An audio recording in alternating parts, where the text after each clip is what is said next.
Bonjour à tous et bienvenue sur la chaîne. Aujourd'hui, nous allons réagir à l'accident qui fait le titre de beaucoup de médias, qui est un crash de DR400 qui a eu lieu hier, le 15 août, entre Nantes et Saint-Nazaire.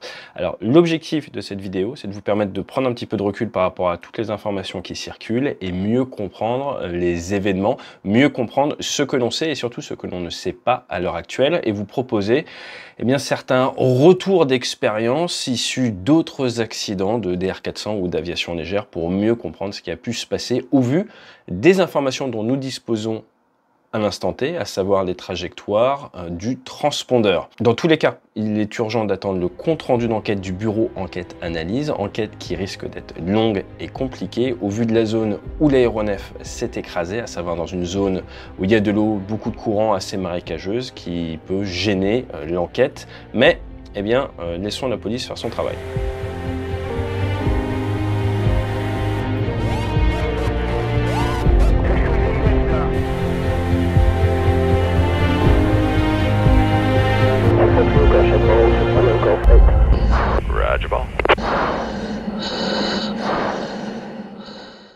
Donc ce que l'on sait, c'est qu'un DR400 140B Dauphin 4. Donc qu'est-ce que c'est qu'un DR400?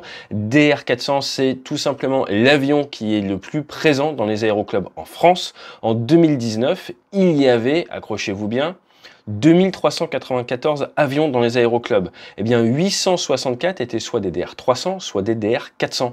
DR, c'est pour Jean Delémontez et Pierre Robin, donc c'est les deux co-créateurs de tout ça. 1972, ça remonte à une évolution du DR300. Il y en a 2700 qui ont été construits. C'est un avion très sain, avec un train tricycle, facile à piloter. Vous avez un manche, c'est très agréable, c'est très fin au pilotage, 600 kg à vide, 1 tonne 100 environ à la masse maximum, et il y a différentes catégories. Le 120, qu'on appelle le Dauphin, le 2+2, 2 adultes, 2 enfants. Là, c'est un 140B, il y a 160 chevaux, ça consomme à peu près 32 litres par heure. Vous pouvez monter à 4 dedans, et là, ils étaient 3, donc ça ne devrait pas poser de soucis par rapport à la masse et au centrage, à la masse. Donc, il n'y a vraiment aucun souci, normalement, d'un point de vue performance de vol, au vu de la météo ce jour-là et au vu des températures. Ça pourrait poser un souci si par exemple il faisait 45-50 degrés et qu'on était en altitude. Là, ce n'est pas le cas.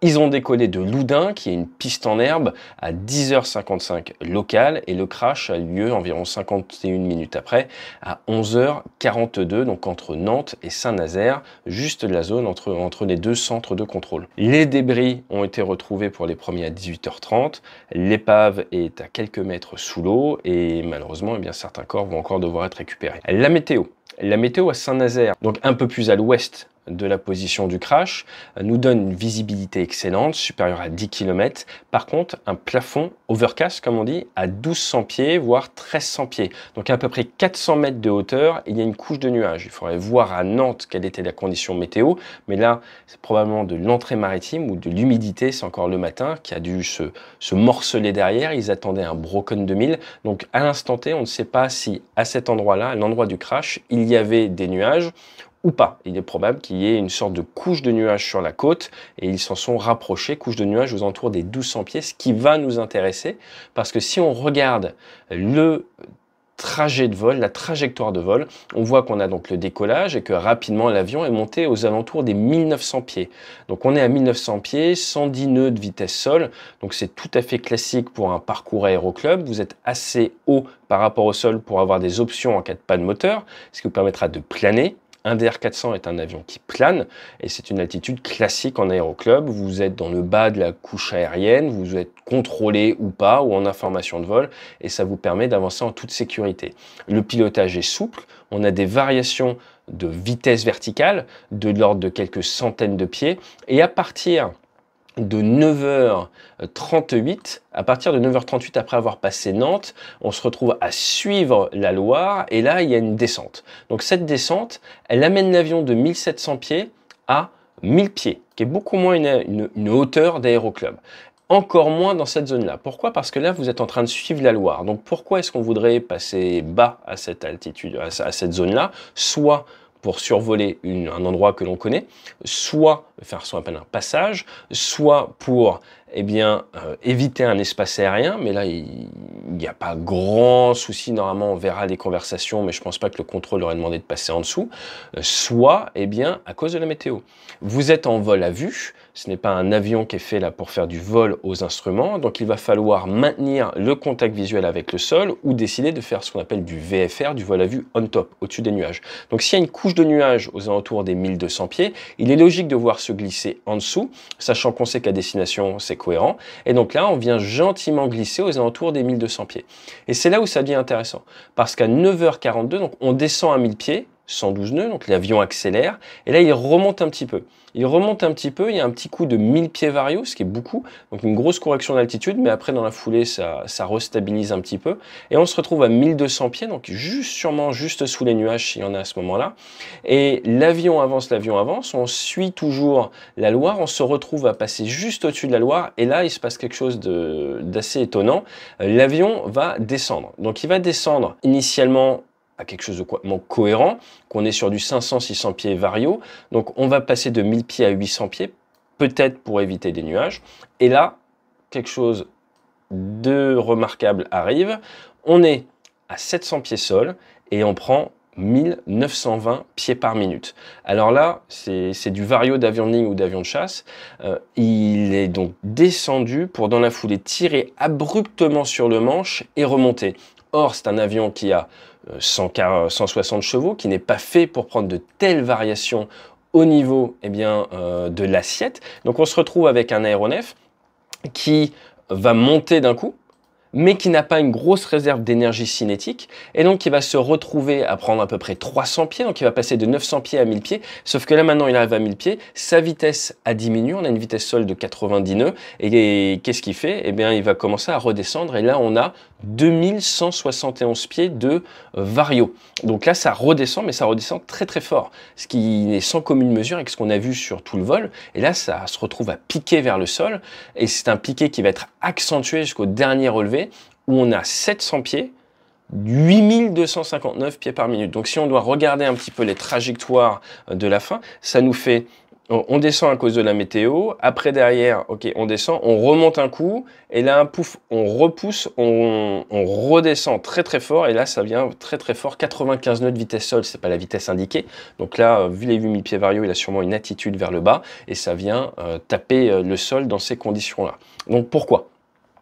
L'enquête nous le dira, mais en s'appuyant sur d'autres comptes rendus sur DR400 et en connaissant un petit peu l'aviation, il y a différentes catégories d'accidents de faits qui peuvent amener à ça. Le premier, ça serait évitement ou collision. Donc évitement ou collision, qu'est-ce que j'entends par là? Un drone, un oiseau, une grosse bête, vous essayez de l'éviter, vous tirez sur le manche, vous redescendez, éventuellement ça tape, ça fait des dommages au niveau de l'aéronef et ça se passe mal pour vous. Vous partez dans un virage, vous ne pouvez plus contrôler l'avion. Je vous en ai pas parlé, mais l'avion sur la fin part en virage à droite. Le virage à droite, c'est quelque chose de pas naturel pour un pilote. Il est situé à gauche dans l'avion. Naturellement, on a tendance à mettre de l'aileron à gauche. Si vous voulez faire un virage, vous allez naturellement le faire à gauche. Si vous voulez voir quelque chose, vous allez le faire à gauche. Le virage à droite n'est pas quelque chose généralement de très naturel dans l'aviation.